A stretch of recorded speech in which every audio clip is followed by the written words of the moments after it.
gray tanks is your cleaner water, okay? So that's gonna come from your shower and your sinks. And your black tanks, your dirtier water, that's gonna come from your toilet, okay? So your gray tanks will fill up extremely quick, especially if you're not used to camping, okay? So when you shower in here, if you're not hooked on like full dump sites or anything, what I advise is a camper shower. So there's actually a shut off on the head, on the sprayer. What you're gonna do is turn the water on, get wet, you're gonna shut off the water while you get all soaked up and everything, and then rinse off, turn the water on and shut it right off. You're gonna have to move pretty quick. People don't realize how much water they use till you camp. So you're gonna need to conserve water on the gray tank, or you're gonna fill it up really quick. Most people, like if you go to a campsite, you got a bunch of kids in here, they're gonna send, you know, the kids or everybody to shower houses, take a shower, then you don't have to rush so much, but then you can go ahead and use the toilets as much as you want in here, because they don't fill up very quickly at all, okay?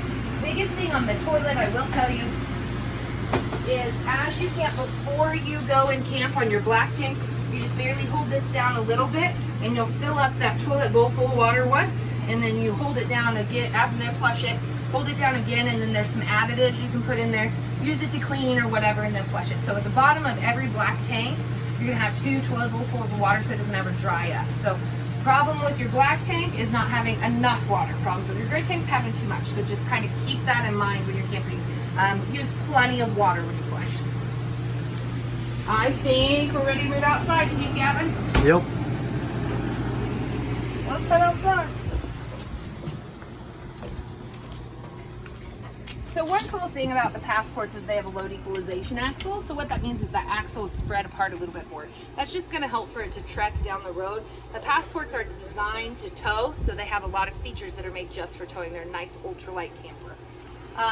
This is your outside TV and cable plug-ins. So if you want to bring a TV outside and set it here, you can actually plug it in and run off your satellite and cable or whatever you want to do that way. A lot of people now, where the internet's really good, will just use like a Fire Stick or Roku or whatever and just plug it in, and then you can run off the internet or off a hotspot on your phone. It's just a lot easier than trying to mess with the satellite and cable, but you do have that option. Otherwise, it's just a nice plug-in. Over here you have your heater vent. So out here in the middle of Kansas, we have a big problem with mud daubers during the summertime. So if you are camping during the summer and are going to actually use your heater during the fall or spring or something that way, I would highly advise maybe getting a cover to keep the mud daubers out of there, just because they build nests and things that way. And then when you go to use your heater, it won't work because they built a nest in there and you have too many things in there clogging it. So just a heads up might be a good idea. This is just behind your fridge, the vents there. Here's your water heater. This one is gas or electric. It is lit from the inside, but you do have your drain plug right here. So if you aren't going to go camping for a long time, or when you want to winterize or whatever, you just loosen that, and that's where you drain out your water heater, okay? So since this is right here, wherever's the opposite of this, inside of the camper is actually where your water heater bypass is when you want to winterize. So just keep that in mind. Wherever your water heater is, the inside, back side of it is where you get to your bypass, okay? So on your bypass, what you would do, drain your water heater out. You're going to drain your low point drain lines out, everything that way, and then you're going to go and turn the bypass valves on the back of the water heater, and then when you actually put the antifreeze in the tanks or suck the antifreeze out through the water pump, you can go through and winterize the whole system without having to waste all the antifreeze and fill up that water heater. So that's just kind of the point there. Let's see, here's your second back door. Stairs slip in there.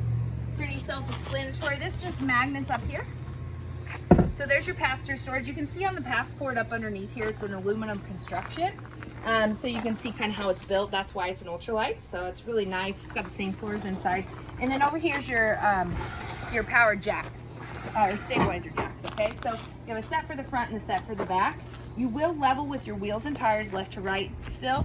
So that's why I kind of suggest those roll-up levels. They're just really easy after your level left to right, and front to back with your front tongues jack, power jack there.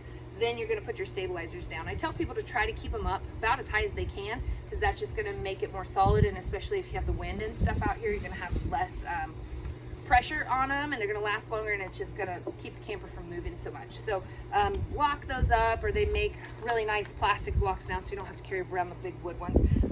But if you're super off level, you know, you're going to want to block one up just a little bit higher so it's not way off kilter when they bring them down. But they'll bring them down till they feel too much pressure and then they'll actually kick off.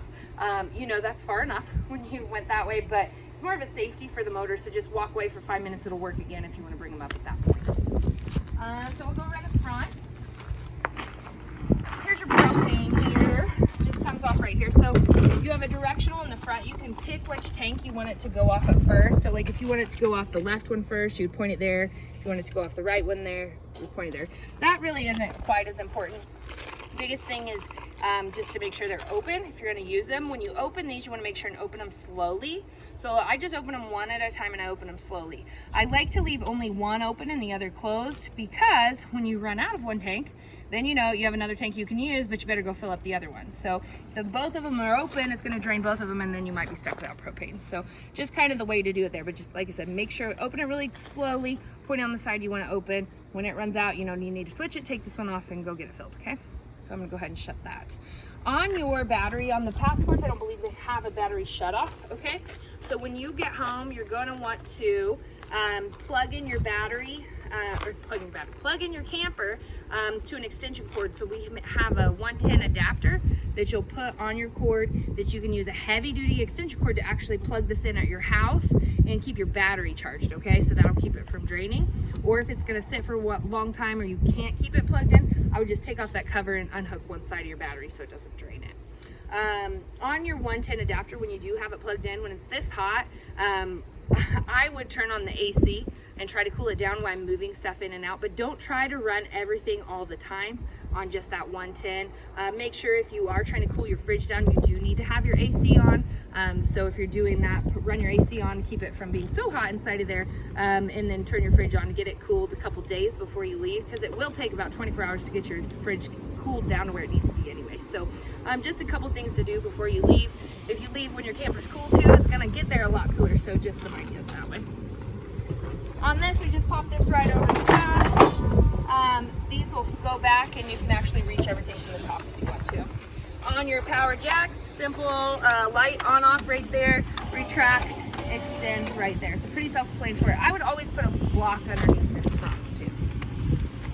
Over here you have the plug-in for the solar panel if you want to get the solar panel for it. That'll just help keep the battery charged. So if you are going to dry camp, that's a good idea. Or if you don't have a place to plug it into an extension cord at your house, that would be something nice to get to sit out by your house to keep that battery charged.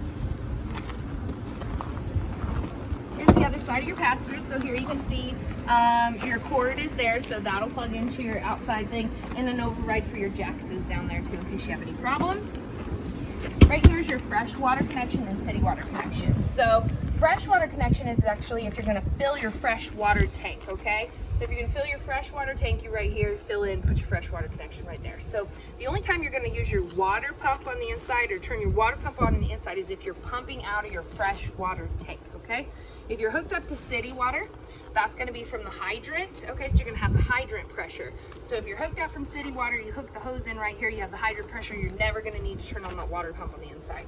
But if you're filling up your freshwater tank, you're going to leave it, you're going to go out in the middle of nowhere, and you need to pump out the water to use it, then you'll turn on your water pump when you want to do that.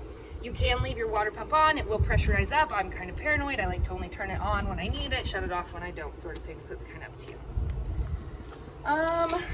Let's see here, if you look down underneath here, you'll see that valve right there. That is your fresh water tank drain. So if you're going to drain out your fresh water tank after you fill it up before you go somewhere, that's what that valve is for there. And if you look down there opposite to the other side, you'll see a red and a blue valve.